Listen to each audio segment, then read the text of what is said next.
Hello everyone, welcome back to English Lab with Esther with the H. Today we're going to learn some confusing words. I believe you have experienced this before, trying to figure out which one is which. Let's take a look at the slides and we shall learn from there. Now if you look at this question, what is the answer in your mind? What do you like to do when you are A, boring, or B, bored? I give you a few seconds to think about it. Right? Have you got the answers? Are you ready? Well, many students and even adults say, I am boring when they are bored. It's a common mistake made by many English learners. So fret not. I have a very simple way to teach you how to differentiate it. Remember, if you use the ed form, it is always meant for you to express feelings.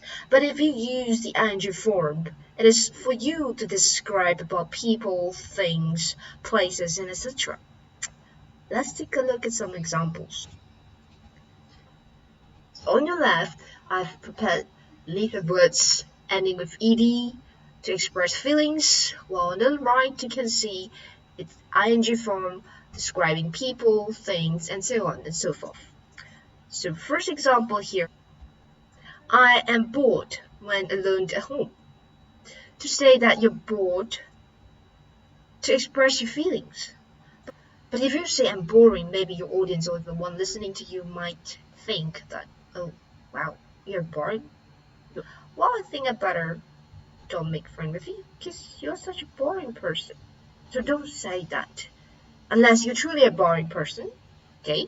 Second example, I'm frightened by his scary look. Again, it's to express the feelings. Right? If you look at the example on your right, I look frightening to him. That means your look, your appearance. For example, when you are wearing some costumes, scary costumes, or maybe your makeup whatsoever looks frightening to people, you use this. I look frightening. Next, I am excited to see my idol. Again, you are trying to express a feeling. You're so excited to see your favorite idol, for example, Taylor Swift, Ed Sheeran.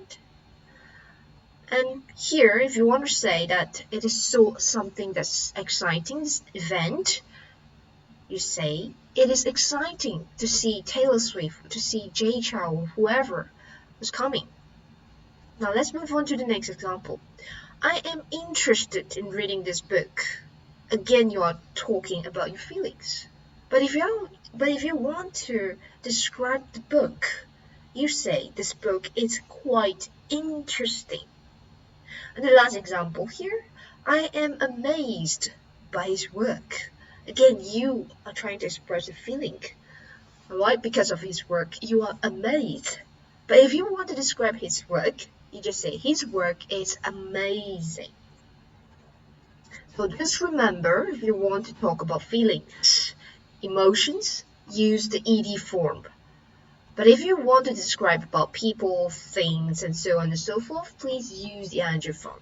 So don't tell people that I am boring in the future. When you want to express the feeling, just say that I'm bored. So just tell people I am bored, right? Okay, I hope I have cleared your doubts today once more. See you again in my next video. Thank you for watching. Bye.